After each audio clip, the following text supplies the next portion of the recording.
one of those people who has to constantly be busy. I'm up early in the morning. I don't like to sleep in unless, again, I need TLC and I'm feeling run down. I've always been goal oriented. So writing was, for me, in my spare time. Any spare moment I had, I was writing. Any spare moment I had, I was researching agents. I was logging titles of books. I was with critique partners, trying to improve, trying to get ahead. The same thing for agenting. Welcome to You May Contribute a Verse.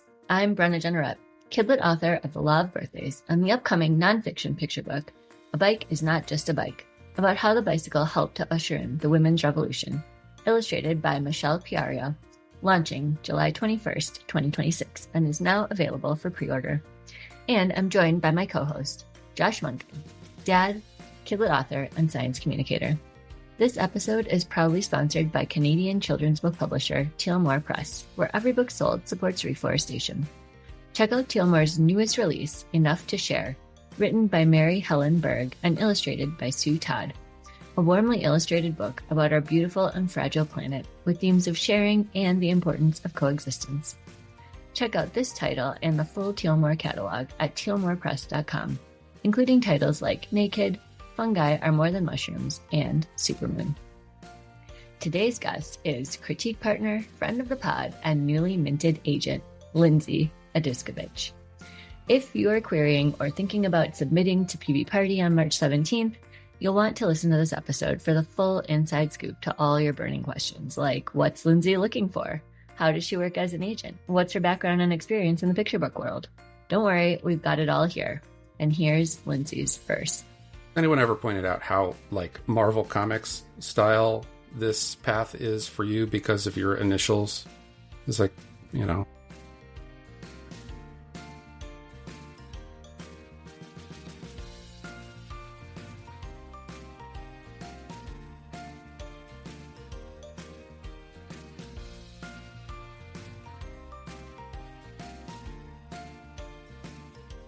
Lindsey Aduskevich.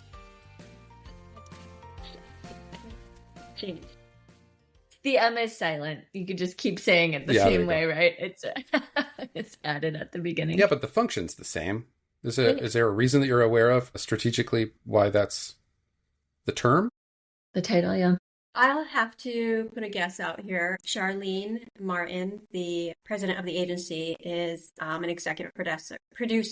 For her, I think when she started taking on the role of agenting and started bringing agents in, she kind of uses that verbiage. And, we're all literary managers. So we're not just agenting your manuscript, but we're also trying to get it out in the film industry and in the audio industry. And so we're managing different areas of an author's body of work. So there's a functional difference then. Okay, yeah. Yeah, that would be my guess. Is it accurate? I'm not sure. It sounds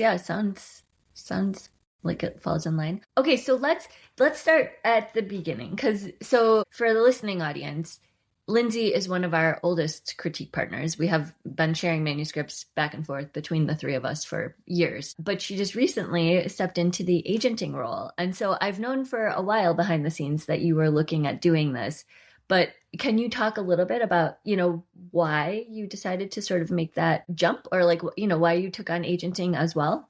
Absolutely. But I want to first give a shout out to you, Brenna, because I would not be here actually if it wasn't for you. So let me thank you for that. Yeah, Brenna tagged me in a post that Kristen Tourette, who was my agent mentor, put out on Twitter. And so Brenna knew I was looking for agent internships. And she's like, Lindsey, you got to apply. And so here I am today.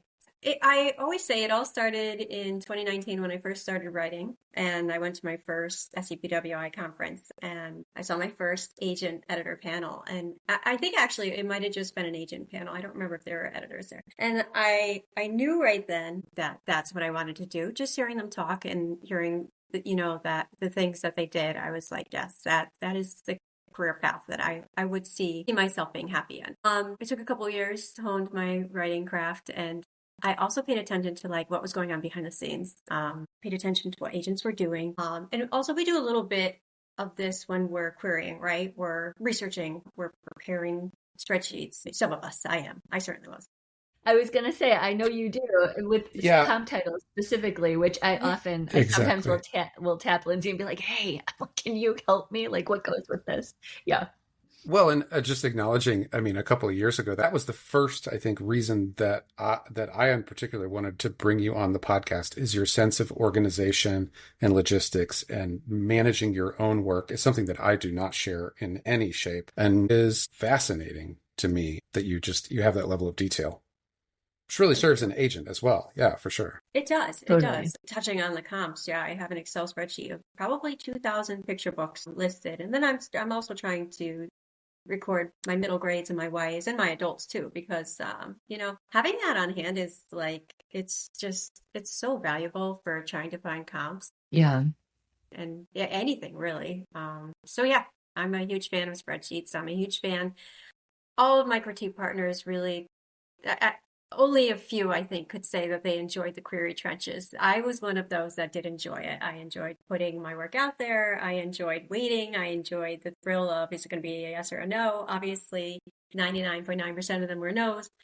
But getting that yes is just so incredible. And agenting was definitely the path for me. So I decided to go ahead and do it, even though everything in my life is busy being, we're parents here, right? All three of us are parents here, and it takes up the majority of our life, caring for our parents, not just caring for our parents, spending time with our parents, trying to manage our writing, trying to do anything really. Was it the right time for me? I kind of hesitated and I wasn't sure. And I have another friend who was like, Lindsey, you're doing it already. You're doing everything already. So just bite the bullet and do it. So here I am. It's kind of like having a kid. Like, there's never a good time. Sorry, didn't mean to interrupt you, Josh. But it's kind of like, right, like that opportunity presents itself and you're like, yeah, okay. Like I should just, like I got to like make space kind of. Yeah. Exactly. If you think about it, it's just not going to happen. Yeah. The difference being that becoming a literary agent, literary manager doesn't necessarily mean you are immediately consumed with the work being a literary manager like you are with being a parent, a new parent. I mean, you can kind of dip your toe into the world of, let me just like represent a couple of people and we'll just open a little bit and just test how this goes. How do you set that expectation for yourself for like how big a fire hose you're going to drink from?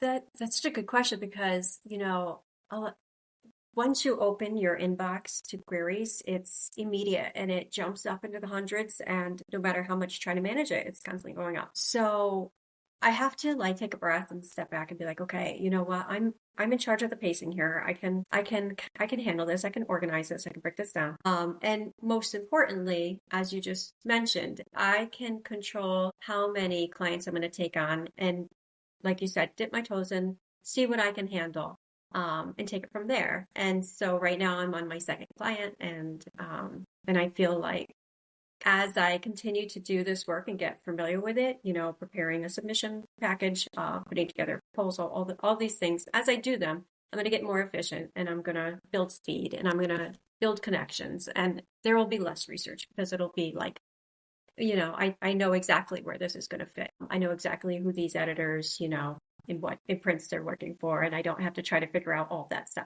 So yeah, I'm definitely taking it slow right now, but at the same time, if a story grabs me, I'm going to go after it. I'm not going to let it go. So I have control for sure, but also I'm at the mercy of these amazing stories that are coming in my inbox.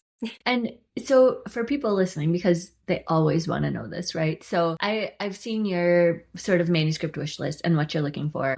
And it's been discussed at length on Discord because when there's a new agent, everyone's like, oh my God, like she's accepting picture books, and not just picture books, text only picture books, that's an even, it's even further whittled down in terms of a filter for like what agents are actually willing to take on. So people are very excited when they see that. So for anyone who hasn't looked at your manuscript wish list, for picture books specifically, what are you looking for? Like what grabs you, or like what things have you seen sort of come across that like have piqued your interest? To what degree, as an author, but also an agent and manager, are you still engaging in stuff like PP Workshop, where you will now be talked about as an agent? Got you. Yeah. And in the discussion. Yeah. Okay. So I know I'm trying to figure out that and trying to navigate like where I'm going to be and where people are going to be comfortable with me being there, right? So yes, I feel like I'm still as engaged as I was as just a writer in every area, except for I was taking editor workshops, and I think I backed off from that because I don't want to be a spot in a seat that somebody else can have. But everything else right now, I'm still a part of. And Brenna, to answer your question, you asked what picture books I'm looking for. Mm-hmm. Most importantly, right now, from what I hear from editors, because it's going to be about where I think I can fit this in. From what I hear, editors really are looking for picture books that grab them hard right now. And so to me, when I read a picture book, I want to experience that emotional journey. I want to be laughing and I want to be shedding tears. I want like goosebumps. I want a visceral reaction. Like I want to feel it. With that being said, I'm open to such a wide variety of genres, from fiction and nonfiction. I really love a good, funny informational fiction or a clever informational fiction. I love humor, dark humor. I'm not afraid of dark humor or spooky or I can anything attest like to that. this. Anyone listening, Lindsey has written a couple of really great dark humor manuscripts herself. So yeah, don't be afraid to send those over. Thanks, Greta. Yes, I love them. Heart, like if you have a hard topic and you're gonna make me cry but also leave me with hope, I want to see it. I'm open. I always say I'm open to rhyme, but you have to know how to do it and you have to know how to do it well. I do not know how to do it well, but I can tell when I'm reading if it's done well. So yes, I will look at rhyme. There's pretty much nothing that I won't look at. So does that help? Amazing. Yeah. You know what? It's actually very similar to what Joyce said when they were on. And for anyone who doesn't know, Joyce is not only Josh's agent, but also Lindsey's. And Joyce Sweeney, same thing, really, across the board. Like they want to feel something, anything. Like whatever you've got, that is really going to, take them on that sort of like emotional ride, no matter what it is, right? Funny, sad, heart, horror, like, a hard topic, whatever. If they feel something, that's the first step, right? Like that is the first like hook per se. You're 100% right. Right. Joyce loves stories that have emotions popping in them that are gonna either make them cry or make them laugh out loud. So yeah, you're right. What conversations? So let's get into us being siblings now. I mean, what conversations did you have about this journey with Joyce?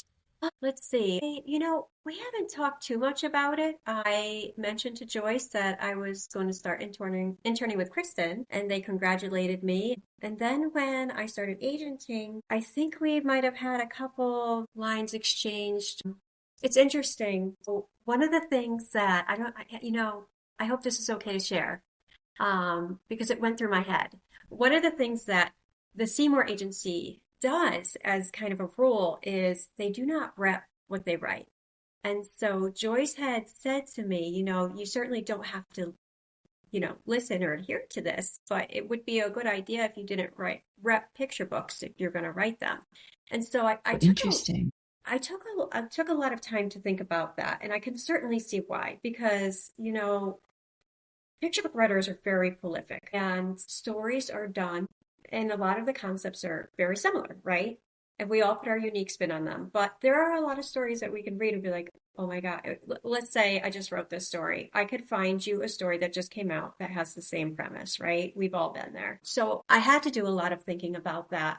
And I ultimately decided, since I'm putting my foot into agenting and not writing as much, that I was going to go ahead and rep picture books and still kind of write them slowly. But other than that, conversations included, I think with the whole submission process, like, hey, any editors that you're interested in putting out for your stories, it just kind of heightened our communication about submissions a little bit more, I think. And I may have thrown a question their way that they were excited to help me out with, but I wouldn't say in depth, Josh, not in depth. We haven't gone into Yeah, but you bring up what I think is a really good point. You, as a budding literary agent manager, will be in people's minds, will be in editors' minds as someone who is funneling funneling work to them. And so it doesn't have to be a deep conversation, but you're right. The degree to which that Joyce can drive awareness or be aware of who you are and where you are showing up, that's going to help them represent you in the best way possible as well. It's very fuzzy, but the more strategic and transparent and aware you can be, the better off everyone will be. Yes, agree. I have just a question about how you are not prioritizing, that's not the right word, but sort of like compartmentalizing all of these different facets.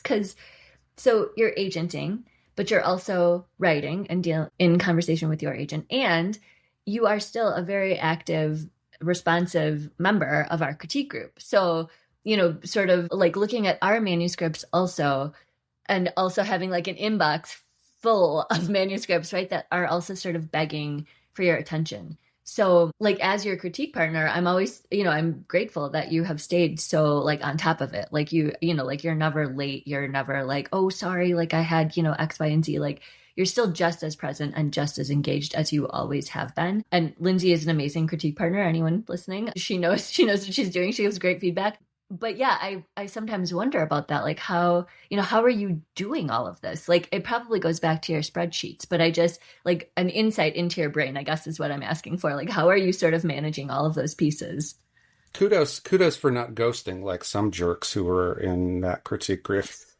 Okay. So, this question has so many answers, but, and I was going to start one way, but I'm going to start this way, Josh, by, validating you really quickly in the fact that I am so grateful that I'm able to be a stay-at-home mom, and I'm going to, I'm grateful for that position because it has allowed me to focus on both my family, my parents, writing, and now agenting. Josh, I know you work full time, and that is incredibly hard. I can't even imagine. Well, I am now. I'm working full time and struggling. So right there, I'm going to go ahead and say you didn't ghost. You're living your life and you're working hard, Josh. I never saw you as ghosting. I see you as very busy and still putting everything you can into the Kidlit right here. You have this amazing podcast with Brenna, right? So anyways, to start, compartmentalizing, organizing, staying on top of it. That was the question, right? So yeah. I've always been the type of person that if I don't sit around. I don't sit around and watch TV or do things like that unless I am exhausted and need TLC.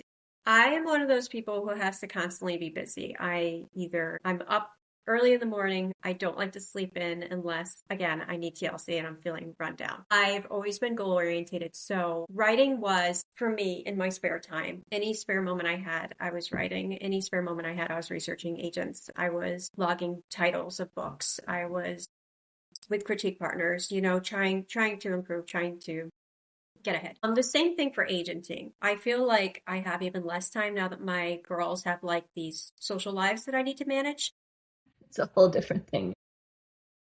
I live close to both my mother-in-law and my parents, so I spend a great deal of time over there with them. And yeah, life's busy, but I am, again, every spare moment, I'm in my query inbox because it's important to me that people who are querying are getting quick responses so that if it is a no, they can move on and send the next query either to me or somebody else. That's important to me. That's getting done every single day. If I need, right now I'm working on and submission, getting 2 manuscripts ready for submission, and they're novels. I'm staying up late. If I have to get up early in the morning for my girls, get on the bus, I'm doing that. And yeah, just compartmentalizing that has to happen because my brain won't shut off. And when I'm with my girls, I realize, you know what, I'm not really listening. And they're like, Mom, did you hear me?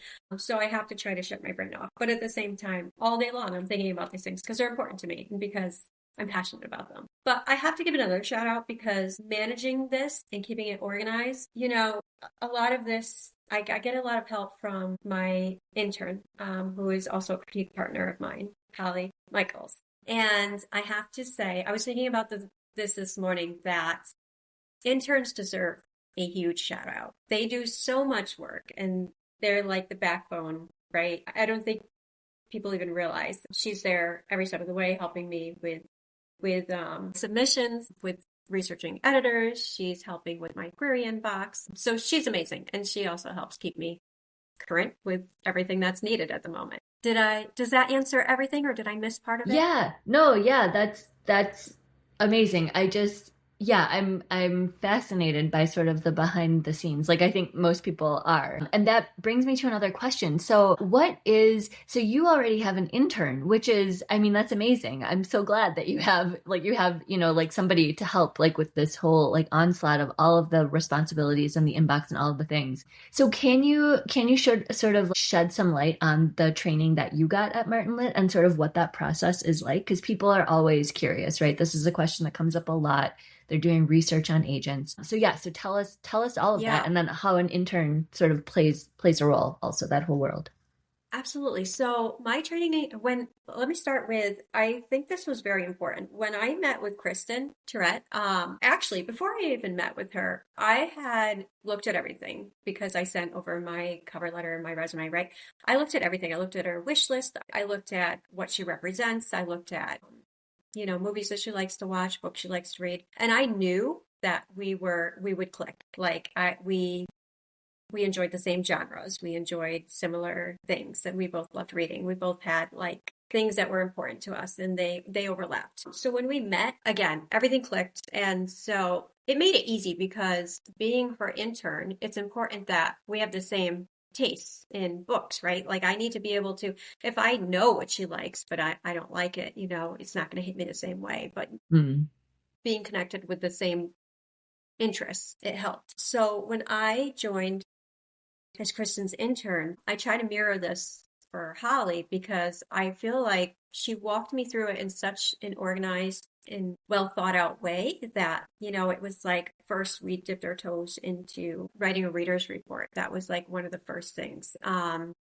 Wait, and I learned how to do what's a that. reader's report? Hold the phone. Yes, this is a very interesting thing. And it's funny.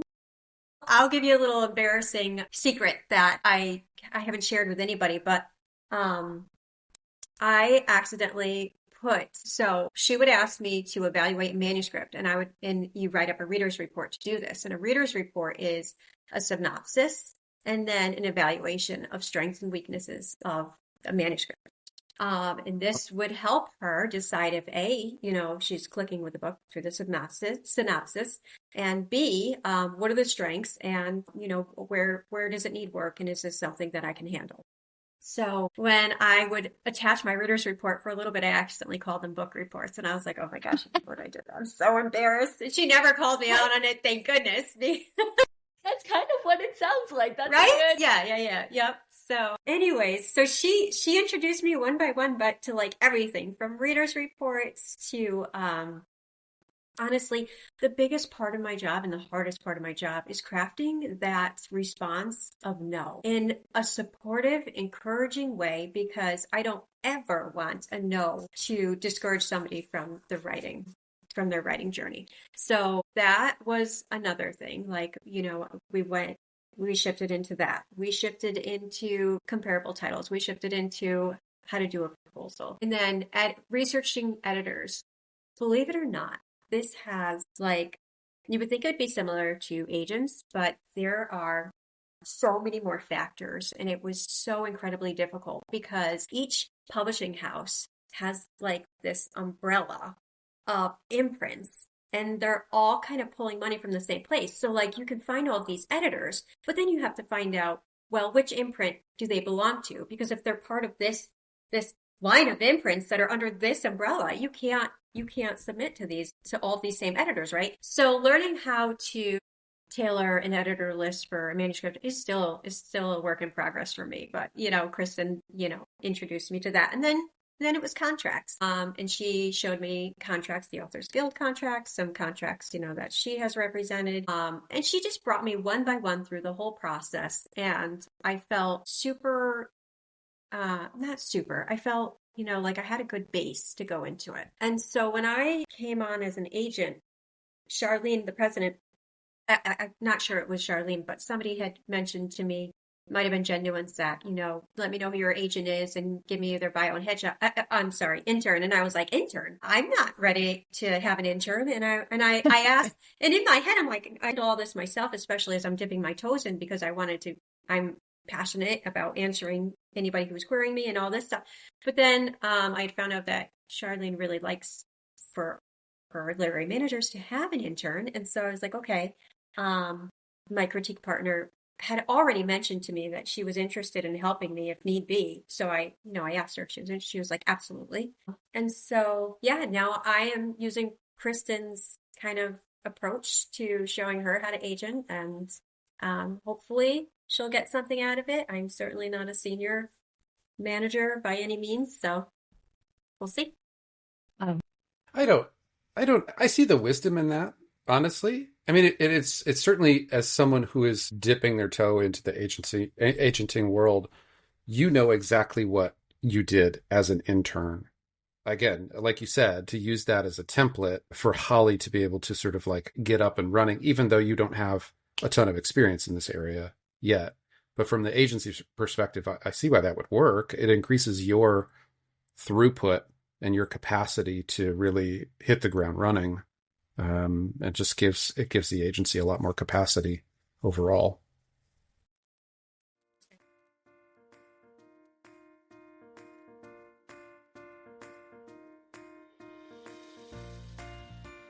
Just so glad that I did it because, like I said, I give Holly the biggest shout out because I couldn't do it without her. Time for this week's book reviews. From Josh. Josh's review is for The Search of Our Cosmic Neighbors by Chloe Savage, which sounds like a nonfiction book on SETI or NASA, but is really a science fiction about a crew of tired astronauts about to call it quits. Aside from the great depiction of how exhausting life in space must be and the gorgeous painterly illustrations, Cosmic Neighbors is fascinating as the third book in her Hidden Wonders series, which are not continuous narratives per se, but have thematic elements in common. Humorous, beautiful, and lyrical. More sci-fi picture books, please. John's review for this week is Duck, Duck, Goose by John Hare, a simple concept built on the foundation of a popular kids game that uses minimal words to allow the fun, wacky illustrations to do the heavy lifting of storytelling. The rhymes are silly and simple and also unassuming, keeping young readers engaged. John gives this 5 mooses on the looses. Is that right? Out of 5.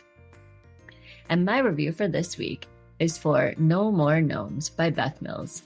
Come for the creepy gnomes and stay for the hidden heart of the story and the humorous twist ending. Mills does an amazing job of illustrating that 2 things can be true at once, something I'm still trying to wrap my head around as an adult. Don't forget to get your own reviews and library requests in. It's the #1 way to help an author's sales. And now, back to our show. So, as you were talking about the sort of umbrella like spider web of imprints and like publishing houses, it made me wonder, so because the other thing people talk about is networking, right? And making those relationships. So one, like, how do you figure out, who to start with? Who do you start cultivating relationships with? And sort of how are you going about that? And then also like, how are you also making time for that? I'm just like overwhelmed by your timetable. I'm like, oh my God, she's doing so many things. And I'm so impressed. It's not that you can't. I'm just like, wow. So for the listening audience, Brenna's getting closer and closer to the microphone and the camera and just like pulling at her face in agony over lack of time. I mean, I obviously would make a terrible agent is what that means. And Lindsey can handle it. So anyways, yeah. So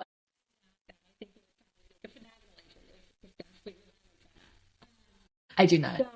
Yeah, I would say my fingers are going down my face too when I think about time and how I manage all this. But again, at the same time, as long as I take a breath and say, you know what, I tackle little bits at a time and I'm doing it every day and it's what it is. But getting back to your question, how I was so lucky because I started in November. I started agenting in November. And in December, Charlene sent out our agency holiday card and it was adorable. And so I took that opportunity I actually created an Excel spreadsheet. Surprise. Of course you did.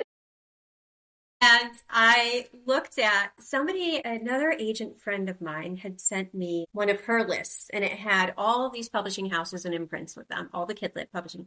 So I went to each house in each imprint and I found all the editors and I put them in an Excel spreadsheet.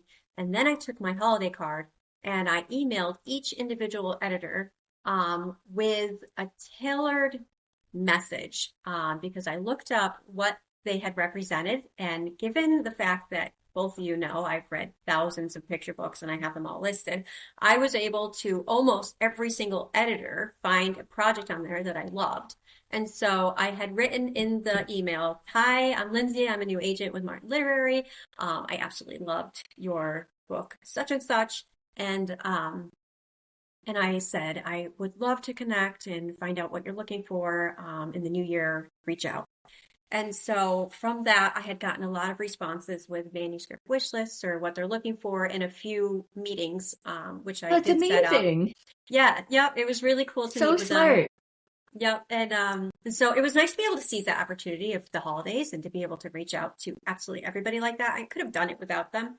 The holiday card, I thought, just added a nice touch. So I have met with 2 editors recently due to that. And I've also, all of the agents in our agency, and I'm sure most agencies, they're networking. So anytime Kristen had a meeting set up with an editor, she brought me in for one from last year, I think Union Square. And I do the same. I invite my colleagues to join in on the meetings too. So we're constantly, in conversation with editors. We're constantly reaching out to them and asking them what they're looking for. And some of them are reaching out to Kristen and telling them what they're looking for. And they're giving, their manuscript wish list to the agency. And then that gets sent to us. So all of that is getting logged into my spreadsheets with the fine details. And yep. Right. Hopefully that answers your question. Totally. Yeah. This is fresh on my mind because we just, this week as of recording, we've done our big 1-2 with Jason Griffin and Winsome Bingham. And with Winsome, we specifically talked about what a tangled web. We talked about Tani, our other agency sibling, and her path to becoming agented by Joyce by way of Winsome Bingham, and the journey that she went through in having something that Winsome wanted, and Winsome very sort of wisely and fairly not wanting to take on a manuscript from an unagented person because of this fairness. And so how do you guys treat contracts in the sense of like getting yourself used to working with legal language and being the go-between between the creator and editors? And do you have boilerplates? Do you have within Martin a team that vets contracts from a general agency perspective? Or are you getting legal? That's a good question. And no, I'm not getting legal help with the contracts. My support system is everybody in my agency. So when Kristen took me through contracts, Authors Guild has a contract. Have you seen it? Yep. Yeah. We've talked about it a lot. Yeah. So I read all 80 pages or whatever that was, and then I was able to take my questions to Kristen, and she went through and answered in detail. Actually, she went through and presented in detail on the contract, and then also answered any questions I had. And this trickled down from Charlene, because I believe she interned for Charlene. And she also shared different contracts from publishing houses with me. And again, I've read them in detail. I've attended a few webinars on like subsidiary rights and other things regarding contracts and things like that. And I will continue to do that. And that's kind of how I, sharpen my knowledge on all these fine details. And so right now, as far as boilerplates go, so when I negotiated my first contract, even though I had all of this kind of prepping, I still it felt like the rug was pulled out. I'm like, I don't know what to do. Kristen immediately sent me an email with like bulleted listed about what I want to ask for, what I want to have changed in verbiage that I want to see. I put that not in an Excel spreadsheet, but that is in Word document, and it's going to sit there for me for my next contract so that I kind of have like this starting point. And then the other thing I am able to do is, because it's not just editor publishing house contracts, we're also dealing with agency rep agreements too, and they have questions on that. And there's things that they want to see changed, understandably. So I have both Jen Newens, who is our vice president of Martin Literary, who has been an agent for a long time, but was also an editor for quite some time. Any questions I send, she responds to them in full. Any questions that other agents have regarding any contracts, she responds to them in full and then sends them to all of us. So we're constantly seeing how different areas of the contract, like, people are approaching them or how to respond to them. And so I feel good knowing that I have both Kristen, Jen, and actually Charlene there ready and willing to help. Charlene has over 25 years experience with contracts. But no, we're not drawing from legal to my knowledge. Jen and Charlene might be, and actually not might. Yeah. They do have legal people who have drawn up the contract for them. And so yes, they do have people that they consult with. Yes. Yeah, but you expanded on my presumption, I think, really smartly, that we should not presume as though you're a legal language expert or that you have access to a lawyer. Every agent has access to a lawyer. But what you paint is a really nice and collaborative picture where you're working together and being super transparent and building a community within the agency so that you are all on literally and figuratively the same page in terms of what you like to champion for your clients. What you like to see in these contracts. Yes, contracts. Correct. Yeah, it's really nice. Yeah, it is. It's nice to have this support. I really do not feel like I'm going in blindsided or alone it's really nice. So on that note of collaboration, because you mentioned it just briefly before we pressed record earlier, but I know that you've also been sort of bouncing ideas off of Valerie Bowling. So do you want to talk about that a little bit, like how she's sort of helped you in terms of this journey or been, a helpful piece? I know you guys are really close, so. Yeah, that's a great question. So I was recently asked, I will say, I have my first webinar, I think it's from Mighty Kid Lit, in April, I believe. And so I scheduled that in January, or actually the end of last year. And I thought, okay, I have all this time to keep my nerves calm and to get it, going because, I'm new and I'm nervous and I definitely get shy about these things. So with all this time, I'm like, everything's good. But then somebody recently asked me to fill in for a virtual workshop for Florida's SCPWI event in March. And so then I was starting to panic a little bit. And so Valerie Bowling, we go back to my first conference in 2019, and we were at a round peer group table sharing our stories. And when she read, it was just such an incredible story, heartwarming, beautiful story. And I was drawn to her. And so we exchanged emails, and I had emailed her, and then we've been swapping stories ever since. And we refer to each other as our writing partners because we're not just critique partners. We talk like probably 90,000 times a day. We share everything. So we're like, okay, we cannot be critique partners. We have to be writing partners. So anyways, as I'm panicking over this virtual workshop, that I immediately messaged Valerie, and I was like, so I need to write a blurb. And I'm staring at my screen and writing and erasing sentences, and I have nothing. And so she's like, Lindsey, here, let me help you. And she gives me a bunch of prompts, and she's like, focus on this, this, and this, and and she helped me frame this blurb. And the collaboration process, it's just so wonderful. So she also offered to come to the presentation to watch and to give me feedback. And I'm like, wow. And I know that as I'm writing my presentation, as I'm forming my presentation, she's going to be there every step of the way, helping me through it. And I'm so grateful for that because she's a former educator. She presents. I think most listeners here know who Valerie Bowling is, but if not, she's a prolific author. And as I mentioned, she presents for SCPWI conferences, workshops, other she does classes. She does her own classes also, doesn't she? She has her own classes. Yeah. She teaches picture book writing. Yeah, she's just wonderful. And when she started presenting as an author, she asked me to do the same. She asked me to come and watch so I could give feedback. And my feedback won't be as instrumental as hers will be. But, it's nice to be able to have somebody who's there for you and a bunch of people. No, totally. Yeah. I kind of wanted to just highlight her a little bit because I know you guys are really close and a very integral piece of each other's writing journeys. Yeah. And she actually, it made me think so she has been on the podcast and we have mentioned her, sporadically in conversations with other creators who have come on. So it made me think it just like Kevin Bacon, it's like the 6 degrees of separation, but with Valerie Bowling in the picture book world, she's sort of, connected to so many people and so many books and just collaborations. And so anyways, yeah, shout out to Valerie Bowling. Yes. Oh my God, that's right. Valerie, also come back on the podcast. It's been probably, as of release of this episode, 4 years since we Oh, talked to good you. golly. Holy I'm sure smokes, how things she's probably change. written so many more books since then. Yeah, for Yeah, sure. you definitely need to come back. Yes. Yeah. Yeah. She's wonderful. She's wonderful. So, okay, so this is my newest piece of Lindsey like fandom information. So, Josh, you probably don't know this, but Lindsey Wanna is be in the also Lindsay going to be fandom?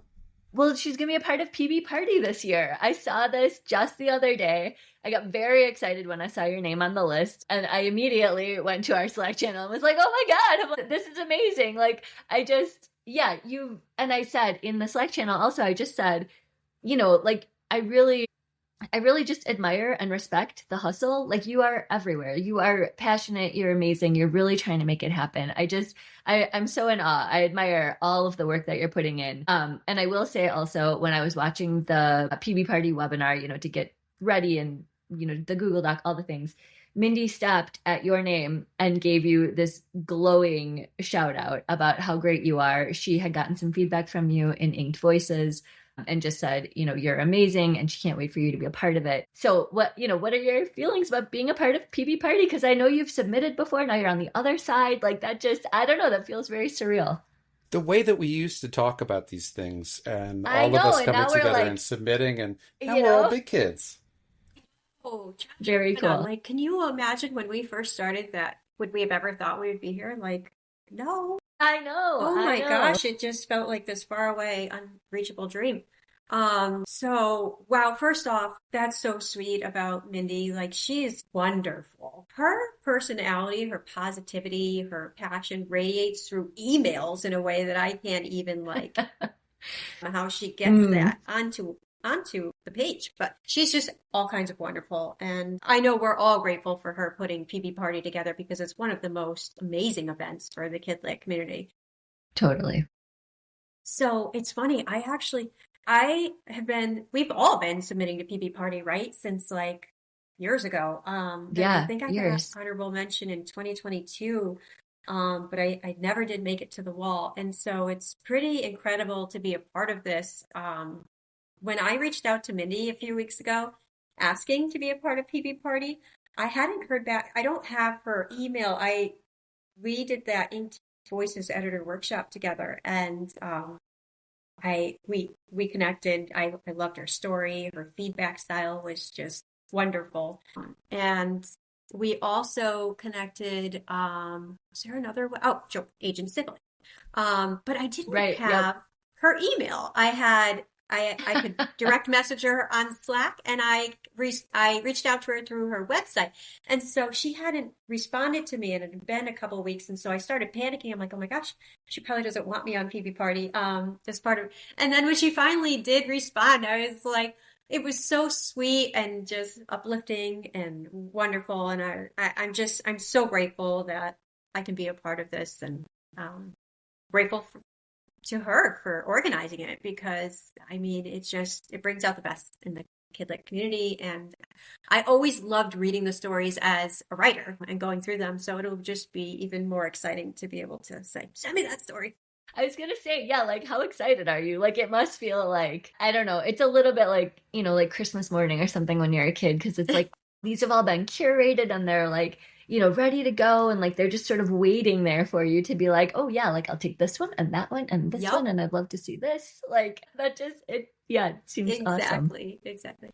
You're being very gracious, but this has to be at least 90%.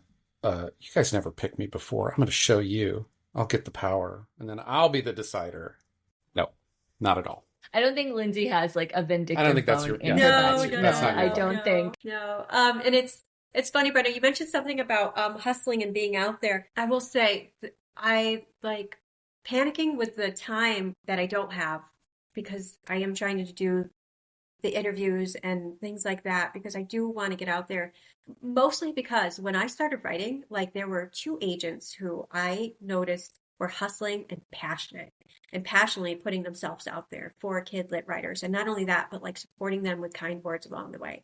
And that was James McGowan and Joyce Sweeney. And seeing their faces all over the place and knowing that they had this excitement for kid lit meant the world to me as a querying author. And to end up with Joyce Sweeney meant the world to me as a querying writer, not author, sorry, as a querying writer, because knowing that I was with somebody who was as passionate about picture books as I am, like it just meant so much. So for me, it's important that I put out that same vibe because picture books are my passion. Like I love them so much. Of course, I also love middle grade and YA and adult, but I'm repping only middle grade YA, new adult, and picture books. But I just want, I want to be out there. I want my passion to show.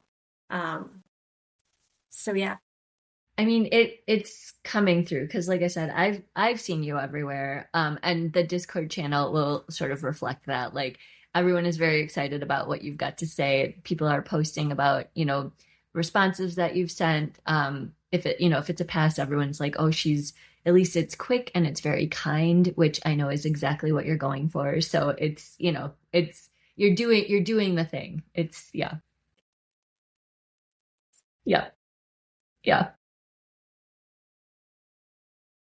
Right, and you're just like, oh, slow industry, like. Yeah, did not work for me. Right? Oh my God. I want to ask, I'm conscious of like limited time and there's so much still to go through, but like, as you think about yourself in this, I mean, it's an interesting point of continuity talking about PB Party going from submitter to evaluator and judge and on your website now, there's not really a ton of Lindsey as writer, Lindsey as author. And you have mentioned here earlier the conscious decision to kind of step back to a certain degree from writing, which understandably would contribute directly to your ability to be kind and thoughtful in your passes and responsive to your new clients and be able to scale yourself up. But how do you think about keeping a foot in writing and balancing that for yourself? I keep a foot in writing when I don't want to be, I would love to be balanced in a 50-50 way, but I don't think that's going to be me. For example, there's some agents out there who are like able to put these posts out both about agenting to help their queryers understand, how to write the best query letter, how to, make your management. They're putting that out. They're also at the same time putting out things about themselves as a writer that doesn't feel, what's the right word, to look at me. Does that make sense? You know what I mean? Yeah. Mm-hmm. Yeah. And so like, I would love to be able to do that. But for me, I'm not sure that's going to happen because it doesn't feel right. Like I'm always a person who's going to put the people I don't want to say love because, I'm not going to come off as creepy. Like I'm looking for somebody to love, but putting people ahead of myself, and I also don't want to make it sound like I'm tearing anybody apart who's out there who is able to do it 50-50. Because like I said, I'm enamored by them. But I want to put my clients first. And while I want my foot in the door for writing, I'm going to keep it in the door for writing. I'm going to write. It's going to be more silent until if I get a deal, obviously I'm going to do what I have to do to market. But my clients and agenting is going to come first because this is a path I've chosen. And yeah, I'm that type of person. So does that answer the question or did I deviate a little bit? Yeah, no, it totally answers the question.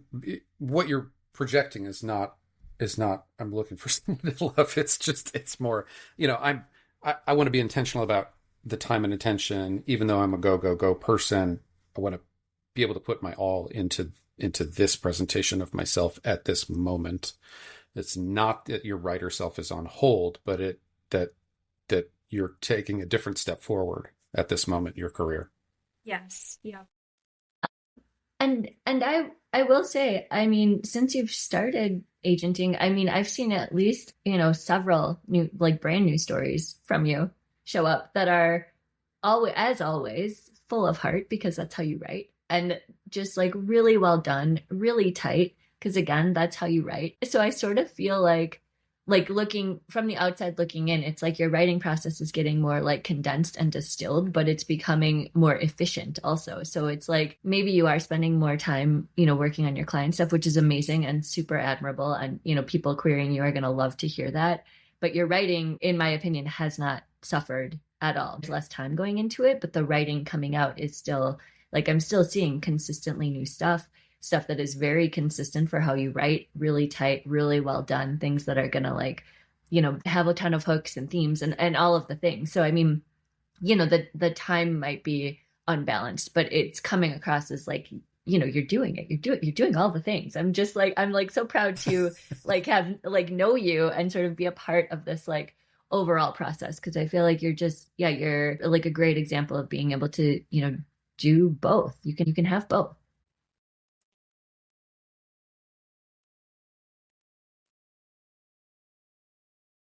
Writer.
Yes. Like, oh my gosh, this is the best thing ever. We sit, we look at it again, and we're like, what the heck is this? Nobody's gonna like Yeah. this. You know, that inner critiquer is like the worst for our creativity. And you just have to shut it off and realize, you know what? I've come this far. And especially you looking at all the things you've done and all the things that are in the works, it's pretty amazing.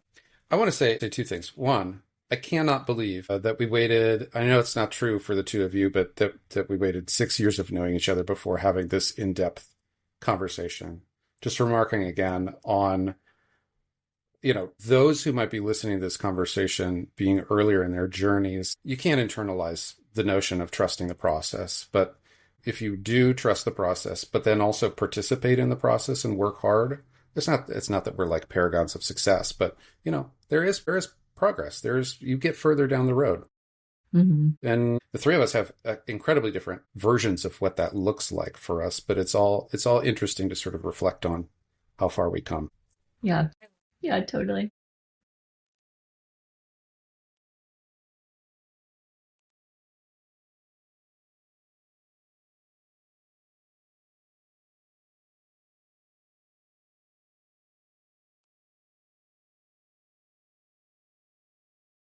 Yeah,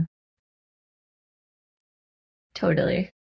That's a perfect place to sort of wrap it up. I just want to say, yeah, again, like, thank you for coming on. This has been just really fun to talk to you in person because we've known each other for so long. And also just, I mean, you were so transparent with all the agenting stuff. People, are dying to know everything and anything about a new agent. So thank you for coming on and sharing so candidly. Yeah, this has been really nice.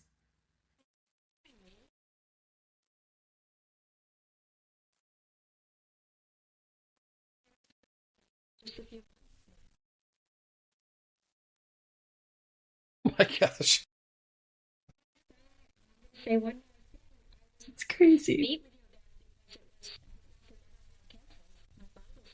With stage 4 lung cancer, and Oh, that's the rug was right. ripped out from all of us, and she wasn't just diagnosed, she was hospitalized because her heart was stopping. And so she was hospitalized for 9 days. And that's really when things got intense and heavy and just dark. And her recovery was long and hard. And I was lucky to be able to be there with her. And when you asked, so here we are 4 years later, and I'm just so happy because she's come all this way and her scans are looking good, and she's gained this independence and this ability to be able to do things for herself. And it's wonderful to have this time with her. And so when you asked me, it was around her 4-year anniversary, and I was like, yes. But then I had this moment where I was like, I don't necessarily, okay, I am a little superstitious. Let's just put it that way. So I was nervous. I'm like, I don't know, but let's do this. What's going to happen to throw a wrench in this? Like a little bit. We're here. Almost.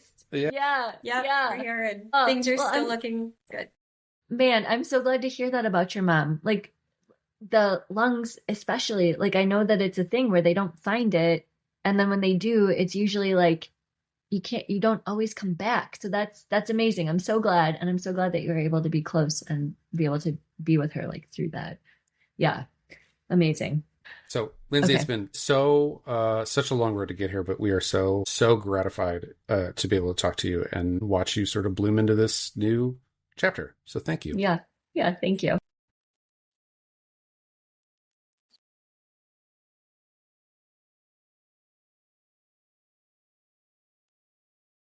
Great for me because you're my first in-person quote-unquote interview. Ooh, we're the real deal, Lindsey. You're the real deal. I'm so glad it's with you two. Like, how special, right?